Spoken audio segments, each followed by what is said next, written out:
Subhanahu wa taala karena kita masih diberikan kesempatan hari ini bisa berkumpul bersama-sama Bapak dan Ibu. Juga salawat serta salam untuk Nabi besar Muhammad SAW. Semoga syafaatnya kita nantikan di yaumil akhir. Amin.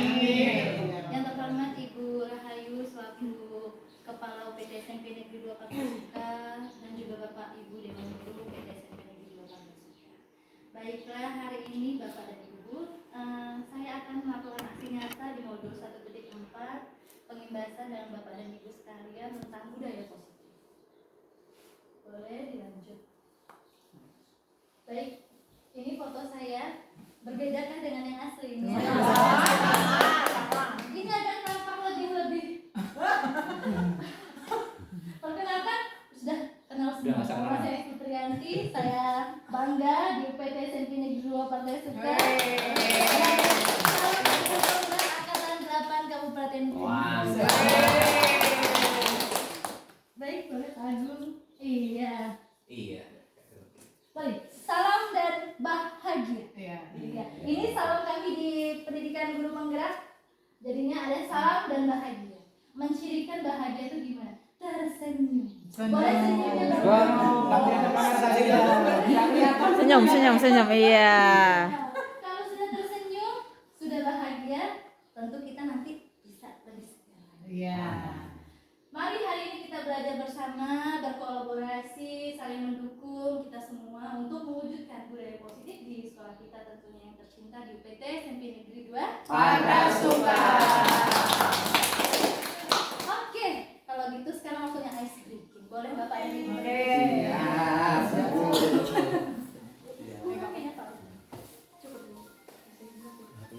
Bentuk lingkaran dulu Bapak dan Ibu.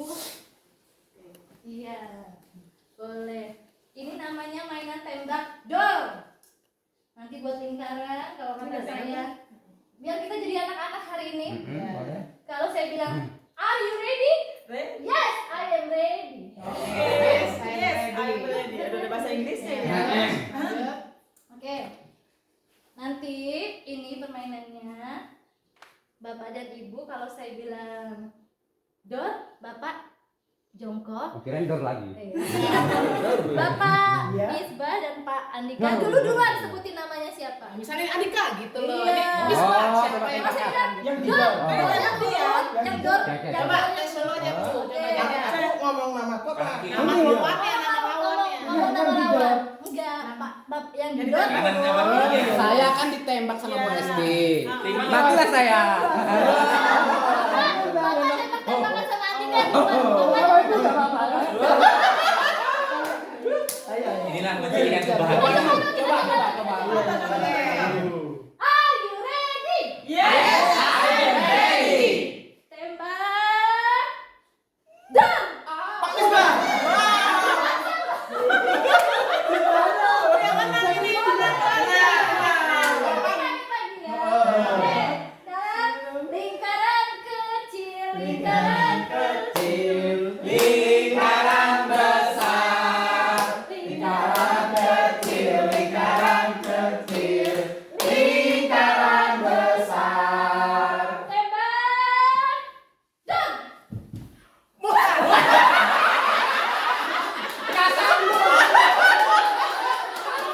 Kamu terpikir. Aduh, kasih. Lingkaran Kecil, lingkaran besar. Lingkaran kecil, lingkaran kecil. Lingkaran besar.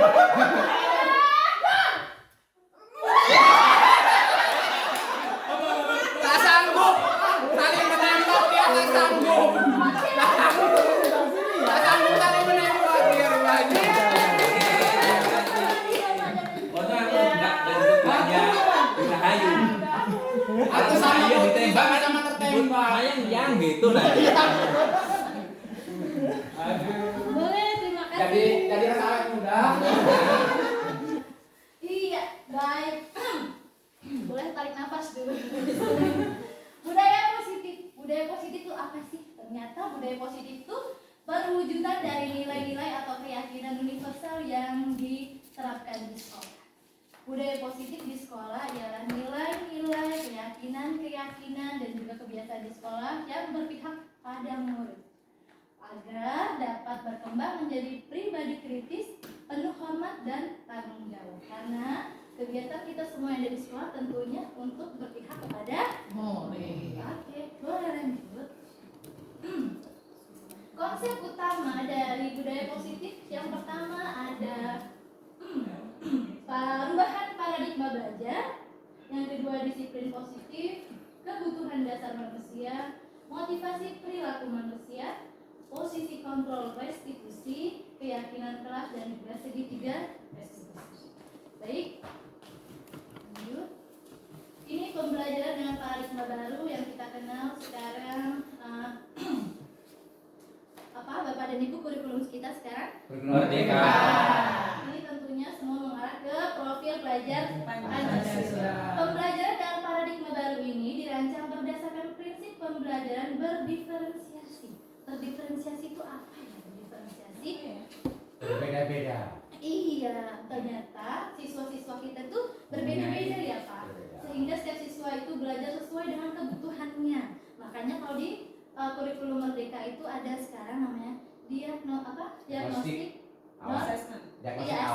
diagnostik non kognitif. Biar kita tahu kebutuhan murid kita itu apa aja gitu, dari tahap perkembangannya untuk mewujudkan tentunya profil pelajar Pancasila. Next. Disiplin positif. Dalam kebiasaan kita, kata disiplin itu dimaknai sebagai sesuatu yang dilakukan seseorang untuk mendapatkan kepatuhan, sehingga dalam pelaksanaan timbul ketidaknyamanan dalam diri murid.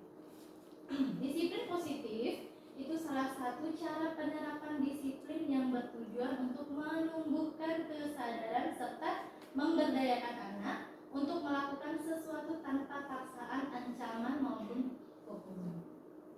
Ini disiplin. Kadang kalau kita itu namanya apa? Kita sering bilangnya peraturan ya, ternyata namanya disiplin positif. Tapi anak melakukannya kadang dengan tidak Disiplin. benar. Jarang ya ada yang melakukannya dengan sukarela. Seharusnya. Nah, inilah tujuan kita untuk menumbuhkan kesadaran mereka biar disiplin positif itu berjalan di sekolah kita. Lanjut Pak.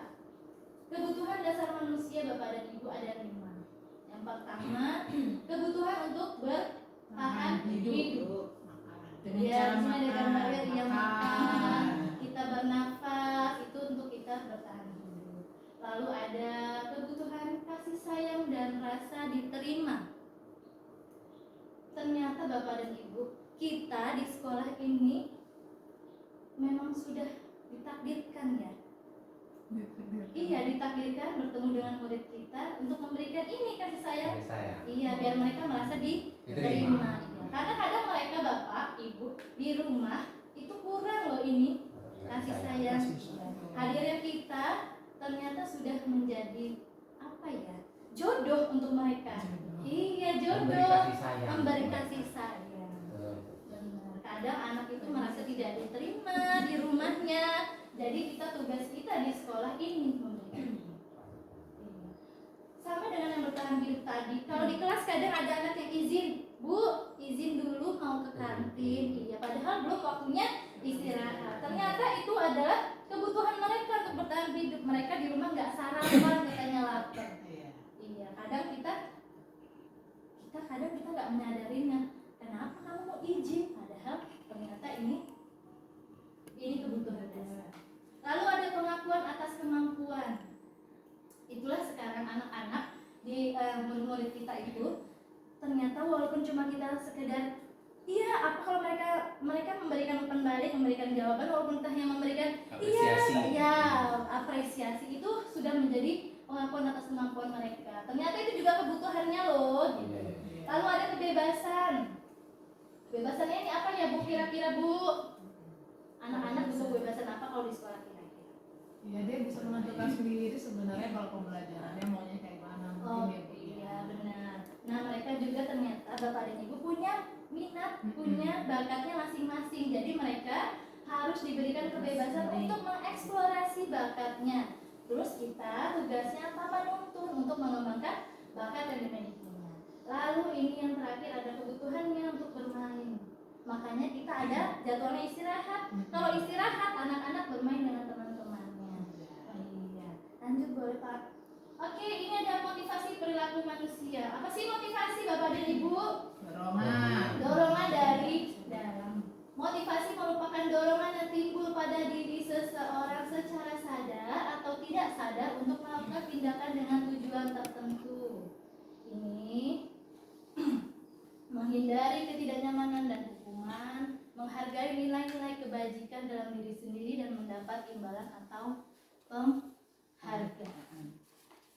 Motivasi, dorongan. Jadi setiap apa yang kita lakukan itu ada motivasi yang dari dalam diri kita. Lanjut Pak. Konsep disiplin dengan identitas gagal. Hukuman.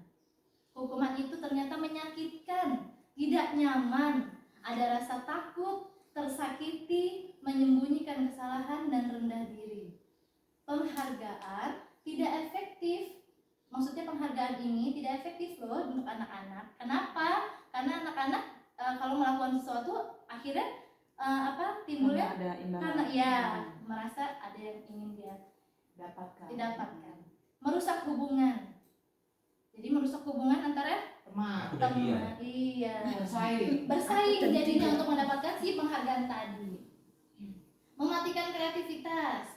Menghukum dengan perengkingan dan merampas hak menghargai diri. Menghukum dengan perengkingan, tapi kan sekarang Tidak ada ranking. iya, tidak ada ranking Karena lagi. semua sama itu ya. Semua sama. Oke, baik, lanjut. Ada lagi konsekuensi. Konsekuensi itu penguatannya untuk jangka panjang, memonitoring berkelanjutan, stimulus dan juga respon, murid menghormati peraturan. Sedangkan restitusi itu murid diberi pilihan, murid bisa bertanggung jawab, fokus penyelesaian masalah jangka panjang, murid menghormati dirinya dan orang lain, murid mempunyai kontrol diri dan murid berusaha memperbaiki kesalahannya dengan restitusi. Ini dengan konsep disiplin dengan identitas sukses. Oke, lanjut Pak. Hukuman atau konsekuensi Bapak dan Ibu boleh dilihat nih yang pertama. Mencatat 100 kali di dalam buku kalimat saya tidak akan terlambat lagi karena terlambat ke sekolah. Jadi si anak disuruh mencatat 100 kali di dalam buku kalimat saya tidak akan terlambat lagi. Ini hukuman atau konsekuensi ya Bapak dan Ibu? Konsekuensi. Konsekuensi karena apa? Karena dia terlambat. Iya. Pas menulis. Betul. Ya Bu. Lalu ini ada berjemur di lapangan basket pukul 12 siang karena mengobrol dengan teman, itu hukuman atau konsekuensi? Hukuman. Hukuman. Kenapa hukuman? Ya Karena tidak sesuai kesalahannya. Iya. Betul. Tidak ada korelasi. Tidak ada korelasi ya. Lalu lari mengelilingi lapangan basket 2 kali karena terlambat hadir sekolah. Hukuman atau konsekuensi? Hukuman. Membersihkan coretan yang dibuat di meja tulis. Membersihkan coretan yang dibuat di meja tulis. Ini hukuman. Konsekuensi. Karena ada apa tadi? Korelasi. Oke, apa yang dia perbuat itu yang dia. Pertanggungjawabkan. Oke, konsep disiplin pendekatan restitusi. Apa sih restitusi?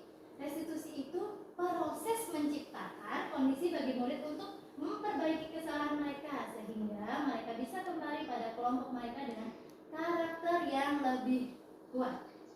Belajar ternyata konsep disiplin dengan restitusi ini bisa menjadikan anak belajar dari kesalahannya, memperbaiki hubungan, pilihan solusi itu ada di restitusi, mencari kebutuhan dasar berdasarkan tindakan, fokus pada karakter dan penguatan fokus pada solusi.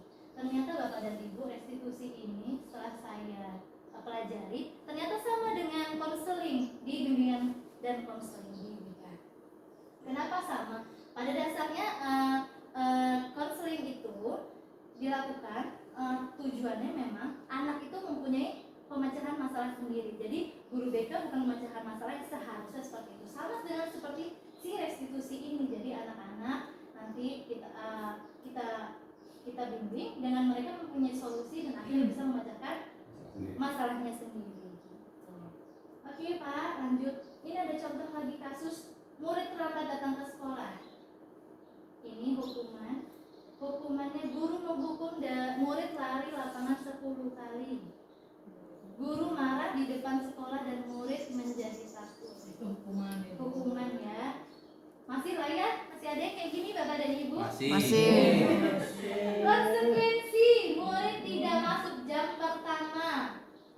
Ini karena si murid tadi terlambat datang ke sekolah, konsekuensinya murid akhirnya tidak masuk jam pelajaran pertama di kegiatan belajar mengajar. Lalu guru tegas dan siswa menghormati peraturan yang ada. Di restitusi dengan kasus ini, pertama guru menanyakan keyakinan kelas, memberikan pilihan untuk murid, memberikan solusi, lalu guru terbuka sehingga murid menghormati dirinya dan juga orang lain. Nanti kita lihat di restitusi ini ya. Baik, lanjut Pak. Ini dia, ada 5 posisi kontrol restitusi. Ini ada sebagai penghukum. Masih ada di antara kita yang jadi penghukum. Masih. Membuat rasa bersalah. Lalu ini sebagai teman, besti, pemantau dan juga manajer. Ngomong-ngomong tentang besti, Bapak dan Ibu, kemarin saya punya prakarsa perubahan. Gitu. Jadi saya menyebutnya saya besti itu singkatan dari Bu Esti. Jadi anak-anak kalau kadang-kadang kalau manggil saya besti itu Bu Esti ya. Jadi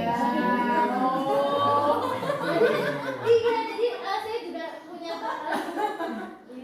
prakarsa perubahan ya Bu ya. Ya, Penghukum. Pak, lanjut Pak. Itu apa? Pagung. Penerapannya berikut ini ada contoh video Bapak dan Ibu, boleh nanti didengarkan dan disimak ya. Enggak boleh enggak? Enggak.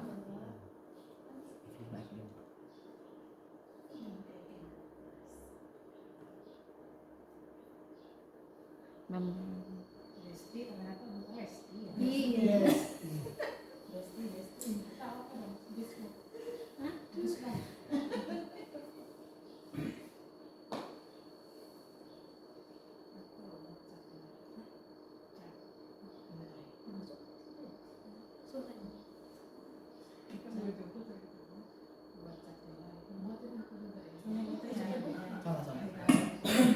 Penerapan disiplin positif restitusi, salah satu program yang dikembangkan adalah 5 posisi kontrol.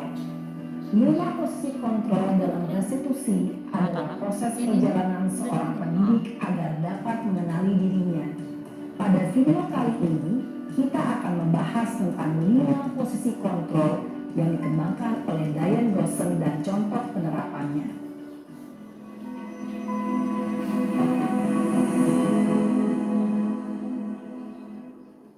Lima posisi kontrol itu adalah 1. Posisi penghukum, 2. Posisi pembuat merasa bersalah, 3.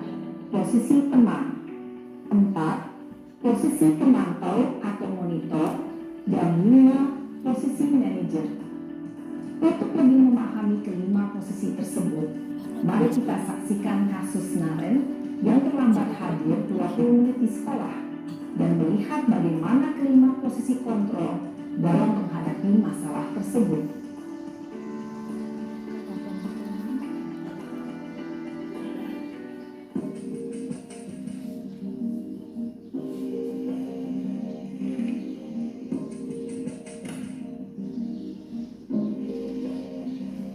Naren! Sini kamu! Selamat pagi, Bu. Selalu terlambat. Kamu deh, pasti terlambat. Maaf, Bu.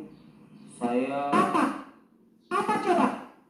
Alasan kamu apa lagi? Kapan sih kamu tidak terlambat? Malas sekali ya kamu jadi anak. saya Dasar pemalas. Gak kapok-kapok sih kamu. Sudah berapa kali terlambat? Sana, kamu keliling lapangan basket 2 kali. Kenapa saya harus keliling lapangan basket, Bu? Kenapa? Kamu melawan ibu? Berani-beraninya jawab. Sudah terlambat, masih berani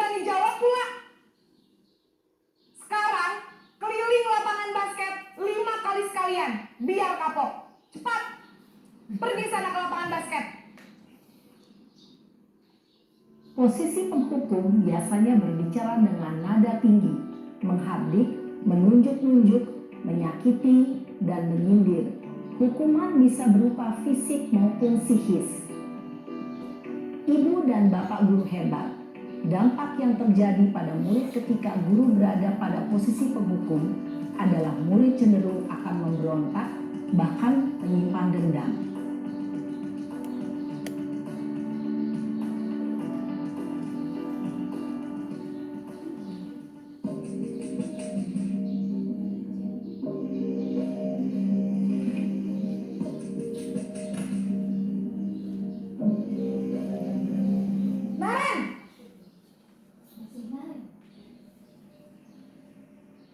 Selamat pagi, Bu.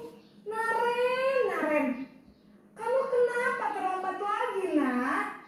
Ya Tuhan, Naren, kamu senang ya bikin ibu susah ya? Kalau kamu terlambat lagi, nanti ibu yang ditegur bapak kepala sekolah, nak. Disangka ibu tidak bisa membina kamu. Duh, gimana ini? Maaf, Bu. Duh, Gusti Naren, kamu suka ya kalau ibu ditegur bapak kepala sekolah? Terus, sekarang ibu harus tulis apa ini di buku absen? Ini kamu sudah sering terlambat loh. Ibu harus apa coba? Maaf, Bu. Maaf sekali. Ya sudah, lain kali jangan bikin ibu susah lagi ya, nak ya. Ibu tidak akan kuat lagi kalau kamu begini terus. Bisa jantungan kalau ibu ditegur bapak kepala sekolah. Sana cepat kelas. Maaf ya, Bu. Maaf. Jangan untung gak kita. Posisi pembuat rasa bersalah berbicara dengan nada tenang, cenderung lembut. Namun kata-kata yang diutarakan membuat murid merasa menjadi orang yang gagal. Memandang buruk dirinya sendiri, merasa tidak berharga, dan tidak sanggup membahagiakan orang lain. Ketika guru mengambil posisi pembuat rasa bersalah, murid akan menganggap dirinya yang bersalah dan ia akan menyimpan emosi negatif tersebut di dalam dirinya.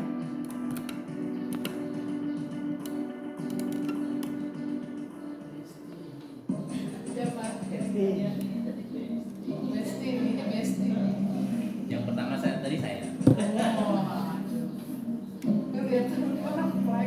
Naren,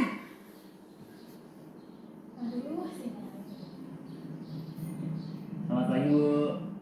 wah, sudah jam berapa ini, nak? Terlambat lagi ya, sayang. Iya, Bu. Habis ibu saya lupa bangunkan saya, Bu. Kamu malah menyalahkan ibu kamu. Kamu bukannya anak yang larinya paling kencang. Kok terlambat sih? Iya, Bu. Saya memang terlambat bangun tadi. Jadi, biarpun saya lari kencang, tetap gak kekejar, Bu. Ya sudah sana. Nanti lain kali larinya lebih kencang lagi ya. Biar gak terlambat lagi. Bikin seneng ibu. Demi ibu. Bisa, Bu. Eneng ora? Ya sudah sana kelas. Ibu beresin urusan absen kamu. Kamu ini ada-ada saja. Dalam posisi teman, guru berbicara dengan nada suara ramah, akrab, cenderung bersenda gurau untuk menjaga suasana tetap santai. Murid akan merasa senang, aman, dan akrab dengan guru. Identitas yang tercipta adalah identitas sukses atau berhasil.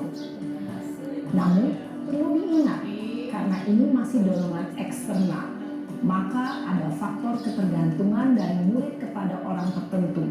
Di sini guru absennya, sehingga di lain waktu murid bisa berperilaku baik, namun hanya kepada orang-orang tertentu saja.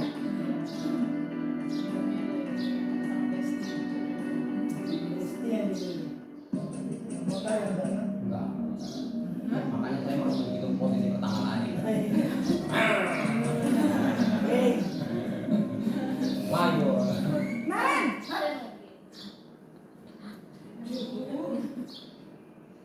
Selamat pagi, Bu. Naren, apa peraturan sekolah kita tentang jam berapa kita harus masuk sekolah, nak? Kita harus di sekolah jam 7, Bu. Iya betul, sekarang sudah jam 7.20. Naren sudah tahu konsekuensinya jika terlambat hadir. Paham, Bu. Saya harus tinggal kelas pas jam istirahat selama 20 menit. Iya benar, konsekuensinya demikian. Jadi nanti jam 9.30 pas istirahat, kamu harus tinggal di kelas, kerjakan tugas tambahan untuk ketertinggalan kamu, ya? Baik, Bu. Posisi pemantau mengandalkan penghitungan atau data untuk mengontrol murid. Guru mengarahkan murid berdasarkan peraturan dan konsekuensi. Seorang pemantau menunjukkan bahasa tubuh dan ekspresi wajah yang datar dan cenderung formal. Tinggal di kelas. Kalau ditungguin nanti dia dengan salah.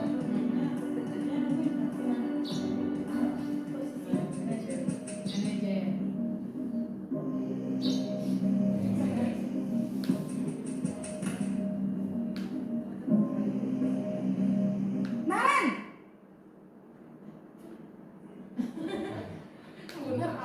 Selamat pagi, Bu. Selamat pagi Naren. Maaf, Bu. Saya terlambat. Iya, sekolah masuknya jam 7, sekarang sudah jam 7.20. Jadi sekarang bagaimana ini Naren? Maaf, Bu. Saya lupa setel alarm saya semalam. Baiklah, menurut kamu, keyakinan sekolah yang mana yang perlu kamu tingkatkan? Menghargai diri sendiri dan orang lain mungkin ya, Bu. Setuju. Jadi, apakah Naren meyakini prinsip saling menghormati tersebut? Iya, Bu. Saya meyakininya. Apakah Naren bersedia memperbaiki masalah keterlambatan ini? Bersedia, Bu. Bagaimana kamu akan perbaiki masalah keterlambatan ini? Saya akan coba untuk tidak lupa menyetel alarm saya, Bu. Baik, kalau Naren lupa menyetel alarm di rumah, ada orang yang kira-kira bisa bantu mengingatkan tidak? Ada, Bu. Kakak saya, Kak Emma. Ada lagi selain Kak Emma? Selain Kak Emma, ada ibu saya. Baik, jadi yang mengingatkan Naren adalah Kak Emma dan ibu kamu ya? Kira-kira akan mulai setel alarm kapan nih Naren? Setelah pulang sekolah, akan segera saya lakukan.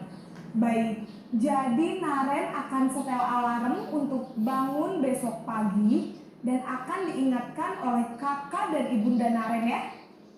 Ada lagi yang mungkin perlu dilakukan Naren agar tidak terlambat bangun lagi? Tidak ada, Bu. Baik Naren, terima kasih untuk kerjasama kamu. Sekarang kamu perlu kembali ke kelas untuk belajar. Baik, Bu. Terima kasih. Jadi hari ini dia nggak dikasih hukuman. Posisi manajer adalah posisi kontrol yang disarankan untuk membimbing murid memiliki sikap disiplin yang positif, yaitu murid yang mandiri, bertanggung jawab, dan dapat memecahkan masalah. Tujuan dari posisi ini adalah agar murid dapat berefleksi atas tindakannya. Guru akan dengan tulus memberikan pertanyaan-pertanyaan bermakna, sehingga membuat murid dapat belajar dari kesalahannya dan mencari sebuah solusi untuk menyelesaikannya. Ibu dan bapak guru hebat, setelah mengamati adegan kelima posisi kontrol tadi, kira-kira posisi mana yang paling ideal? Posisi mana yang dapat menunjang motivasi intrinsik murid? Ya, tentu posisi manajer. Posisi ini memang posisi ideal yang ingin dituju setiap pendidik.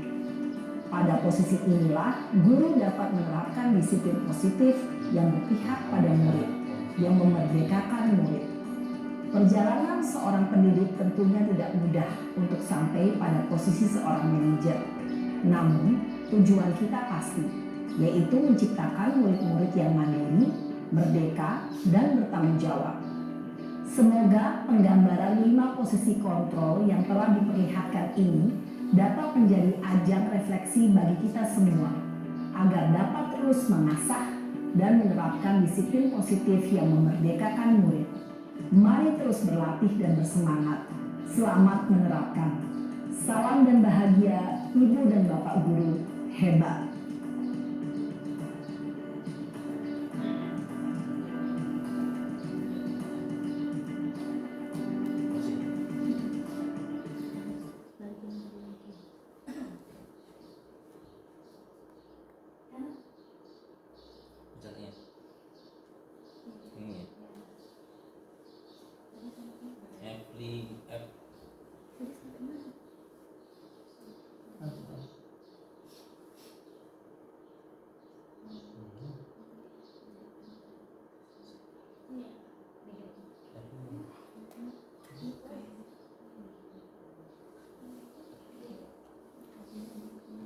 Ya,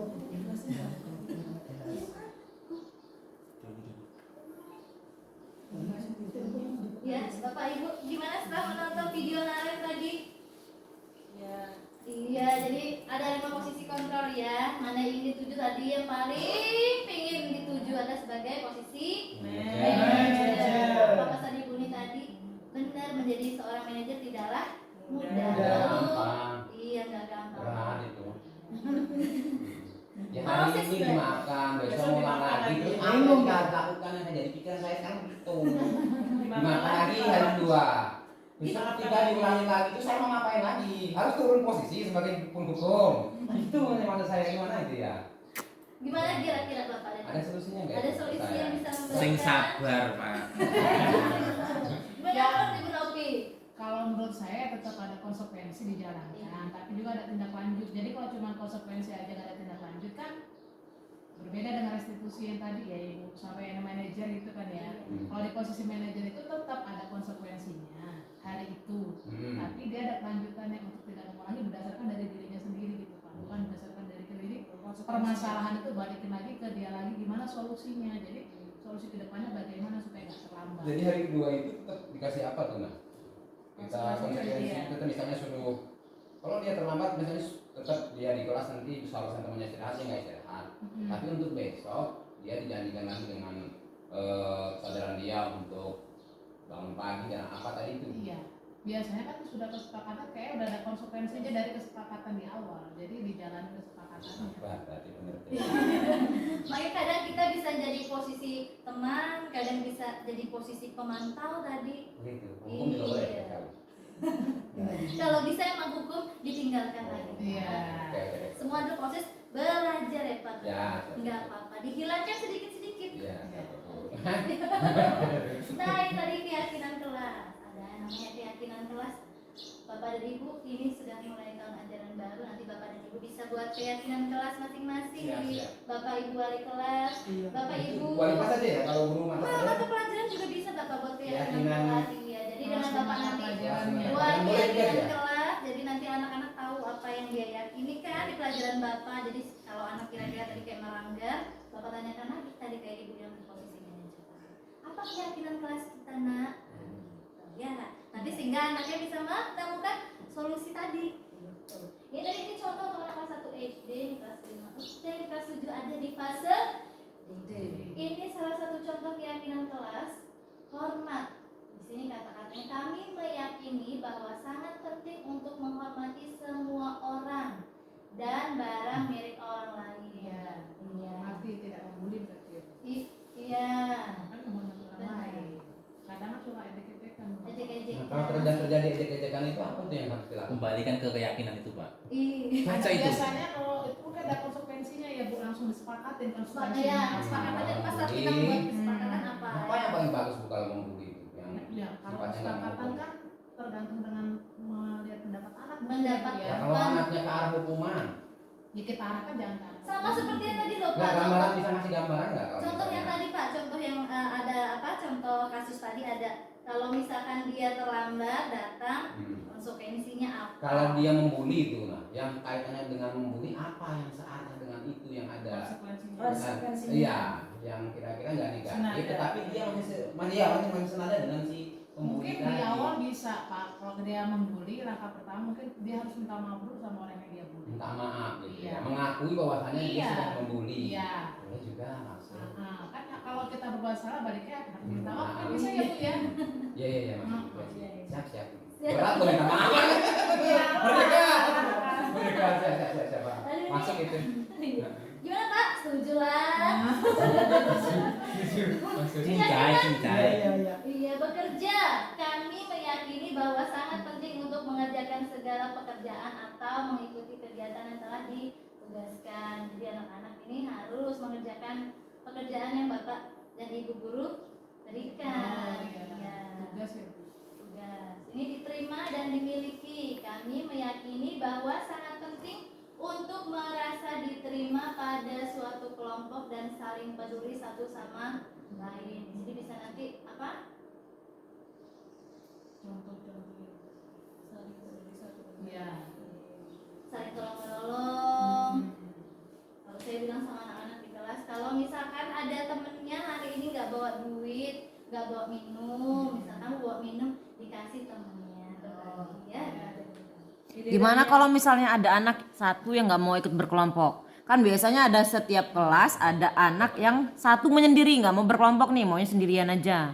Nah itu bagaimana? Dia punya teman satu yang satu circle sama dia, walaupun bukan di kelasnya biasanya ada kayak gitu. Terus kalau untuk di kelasnya pada saat belajar berkelompok, kemudian mengerjakan tugas berkelompok, kemudian acara kelas itu bagaimana? Dia mau sendiri. Iya, dia biasanya mau sendiri, nggak usah jauh-jauh deh. Contohnya ada dulu, sekarang kelas 8, dulu kan si Gita 7C. Nah sekarang dia 8C pasti kan. Jadi untuk kalau misalnya kita pakai LKPD, mau ngerjainnya sendiri. Iya, atau ngedekatin Ibrahim. Atau nggak usah sama sekali, atau tidak mau mengerjakan sama sekali. Nah itu bagaimana? Nanti kita bisa coba dengan restitusi ya Bu ya, gitu. Jadi nanti kalau di restitusi itu nanti anaknya bisa dipanggil personal dengan kita, nanti diadakan dengan tahapan restitusi nanti. Ini nanti kita abis ini kita ke tahapan restitusi ya, nanti kita restitusi. Oke. Saya nggak dikasih saya. Boleh. Bagaimana membuat keyakinan kelas? Nih, tadi contohnya itu ya Westi, iya, aku lupa banyak tanda tangani sama ini ya. Iya, aku nggak bisa mengambil ini sambil nunggu. Iya boleh. Terima kasih. Kita yang muda-muda harus siap. Kita yang muda-muda. Berarti aku tuh buat. Oh yang lagi itu maksudnya, saya lebih muda. Dikit 2 tahun. Keyakinan kelas ini bersifat abstrak. Kayak tadi yang kata-katanya ya. Sebenarnya menolong tapi dengan kata-kata tadi yang enggak gitu. Berupa pernyataan universal, dibuat dalam bentuk positif, tidak terlalu banyak sehingga mudah diingat dan dipahami, sesuai dengan kondisi kelas atau sekolah agar dapat diterapkan. Semua warga kelas hendaknya ikut berkontribusi. Tadi dia tahu apa keyakinannya, apa konsekuensinya. Jadi semuanya harus ikut berkontribusi. Depan. Segitiga restitusi ini tadi Bu ada tahapan segitiga restitusi. Iya nih. Menstabilkan identitas. Jadi kita semua akan melakukan hal terbaik yang bisa kita lakukan. Jadi kalau ada anak, misalkan ada anak yang kemarin ada anak yang kasus, dia ketahuan main handphone di kelas. Gitu. Jadi menstabilkan identitasnya seperti apa? Dia melakukan kesalahan itu suatu hal yang manusiawi. Kita semua bisa melakukan kesalahan akhirnya, tapi nanti sudah berjalan dalam waktu kan dia sudah bisa berpikir oh ini salah. Ya, jadi kita kasih tahu anak langsung marah. Iya, nggak langsung marah gitu loh. Jadi jadi anak-anak itu identitasnya nggak gagal tadi. Jadi kan dia merasa tadi loh, walaupun saya bersalah tapi saya diterima gitu loh Pak. Ya gitu ya. Oke. Yang kedua ini validasi tindakan yang salah. Semua pelaku memiliki alasan. Tadi dia melakukan kesalahan kan? Apa sih? Saya tanya, kenapa kamu main handphone di kelas? Pengen. Ternyata katanya iya gitu. Sudah kecanduan Bu main game katanya. Terus dia pengennya bebas gitu. Tapi ternyata kan itu sama. Nah dengan menanyakan keyakinan kelas ini tadi, menanyakan keyakinan kita, apa sih keyakinan yang kamu yakini loh, yang kamu langgar apa kira-kira. Nah, setiap murid mempunyai motivasi internal. Sama dengan kasusnya sih Gita tadi, nanti bisa dipakai segitiga restitusi ini Bu, dipanggil secara personal, ditanya. Biasanya kalau dalam bimbingan konseling itu namanya gejala masalah. Jadi apa sih Gita menyendiri dari temannya itu gejala masalah. Masalah dia bukan itu baru gejala. Ditelusuri dulu. Nah dengan restitusi ini nanti bisa ketahuan. Makanya saya bilang restitusi ini sejalan dengan konseling. Itu sama, ditanya dulu, meruntut karena itu tadi gejala. Sebenarnya bukan itu masalah. Bukan itu masalahnya, itu baru gejalanya. Sama kayak anak tadi, sinare tadi terlambat. Itu gejala masalah kalau dalam konseling. Jadi setelah ditanya, nanti setelah kita konseling baru kita tahu oh ternyata masalahnya ini. Nanti ada runtutan ke keluarga. Oke. Menstabilkan identitas, validasi tindakan yang salah dan menanyakan keyakinan. Jadi kita benar-benar validasi apa dia salah beneran apa enggak sih? Ini aturannya. Oh, ngambilnya di sini. Segitiga tadi. Aturan dari kaki itu segitiga itu. Benar sih. Ini kalau dijalanin benar-benar sih sebenarnya susah ya Pak. Susah. Kalau bisa dijalankan bagus sekali. Kalau sudah berjalan. Manggil anaknya aja dia jawab susah. Menjawab sesuai dengan isi hatinya atau apa adanya pun sudah susah. Kemudian biasanya dia tidak menanggapi kita dengan pertanyaan kita seperti itu. Menutup dirinya ya kan. Terus biasanya hanya senyum. Iya. Kalau di konseling Ibu, anak datang itu tadi di situ ada yang ada kebutuhan kasih sayang yang diterima ya. Jadi kalau di konseling itu anak datang itu bagaimana cara kita menerimanya dengan baik. Semua anak sama, semuanya diterima dengan baik tanpa melihat apapun kalau di konseling seperti itu. Jadi setelah anak datang diterima dulu apapun dengan masalahnya, latar belakangnya semua ditinggalin, diterima dulu baru dijalanin. Kenapa dia mundur? Anak hari ini nggak bisa ngomong, besok diajak ngomong lagi. Nggak bisa dengan ngomong seperti ini dengan cara yang lain lagi. Kalau kita itu harus pakai bahasa kolbu. Bahasa ibu. Dari hati ke hati. Emang dia kurang kasih sayang ibu. Iya. Ibunya kan pergi ke Tangerang sana. Emang Bapak tahu? Nah itulah. Berarti kita harus selidiki sampai tetangga-tetangganya juga ya.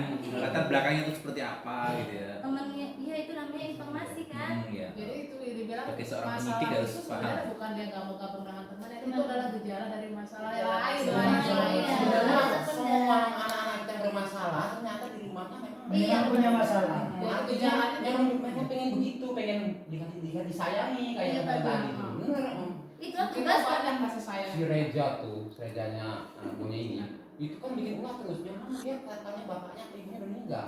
Anak saya. Anak saya. Anak saya. Pernah tak saya bercerita tentang orang tua ya. Bapaknya kan nggak pernah lihat bapaknya kayak apa bentuknya. Meninggal kan ya? Nangis dia. Nangis terus sampai. Ternyata memang Dia meninggal. Saya ketemu pas satu yatim piatu. Si Reja. Dapat. Tapi ibunya kan masih ada. Masih, tapi Masih sama bapak tiri. Makanya bapak tirinya nggak mau namanya ada di raport karena dia mau nama bapak kandungnya yang ada di raport. Iya, makanya wajar. Ya itulah ya apa komplikasi masalah. Retorika kehidupan ya. Iya. Kita guru ini sebenarnya memang harus tahu persis ya latar belakang siswa. Jangan asal marah berarti ya. Kan kita berjodoh ya Pak, bertemu dengan mereka kita nggak pernah tahu siapa calon siswa kita. Bertemu berjodoh. Iya. Saya udah punya jodoh. Dan maksudnya kita juga.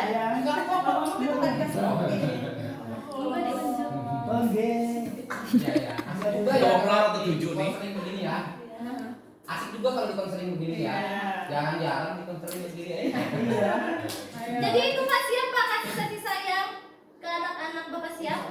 Siapa? Bapak siapa? Selalu. Iya, anak-anak itu tuh banyak yang kekurangan kasih sayang loh ternyata ya Pak ya. Iya dengan hadirnya Pak Muhtar di sekolahan bisa kasih kasih sayang ke mereka sama tuh ada yang merubah itu tadi. Mereka datang ke sini Bapak dan Ibu umurnya sudah di remaja awal 12 sampai 15 tahun ya. Kita tidak pernah tahu mereka punya latar belakang seperti apa yang mereka alami selama 12 tahun. Kita ketemu sudah bentuknya seperti itu. Tugas kita memang di sini di fase D 3 tahun bertemu dengan mereka menuntunnya Pak. Betul. Iya, memberikan kasih sayang sepenuh-penuhnya. Sebanyak-banyaknya Pak. Sebanyak-banyaknya agar mereka merasa diterima, Kasih merasa sayang karena Allah dihargai. ya. Kasih sayang karena Allah. Iya. Ada lagunya loh Pak. Mencintai karena Allah gitu ya. Besti kita nanti. Lanjut nggak? Boleh saya? Asik bener sih.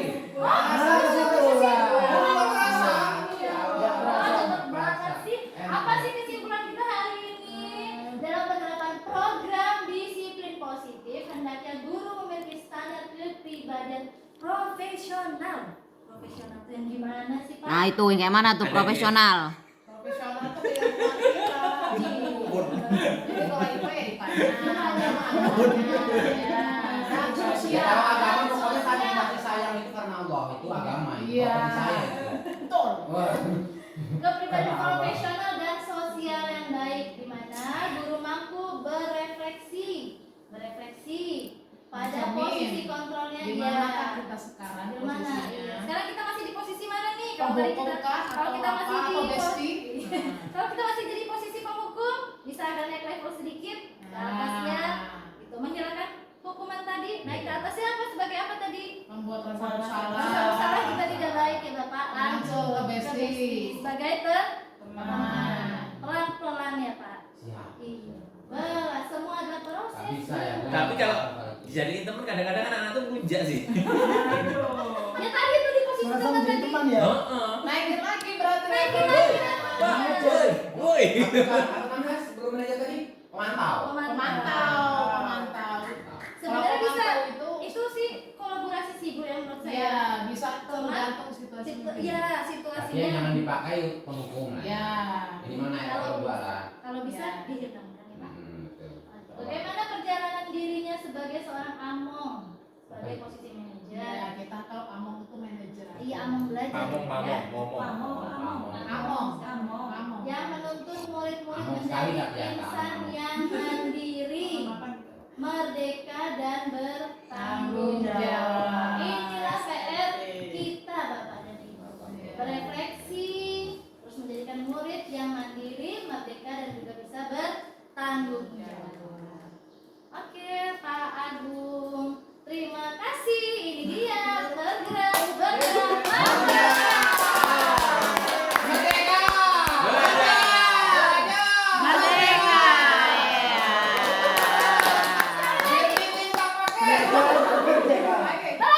Merdeka. Belajar. Kalau ada yang ingin kita diskusikan, monggo kita sama-sama Sambil sambil minum kopi. kopinya. Enggak usah, kasihan enggak ada sih. Kasihan yang buat juga. Kat udah. Yang buat siapa Bang lagi? Dono. Silakan Bu. Nah, silakan Bapak dan Ibu. Ada yang ingin kita diskusikan? Baik, Pak Nika. Izin Bu Esti, izin Ya. bertanya terkait 5 paparan tadi Bu. Saya ini telah memperlakukan kesepakatan di mana siswa kalau jika ngomong sesuatu yang kasar itu saya menyebutnya buku kuning Bu.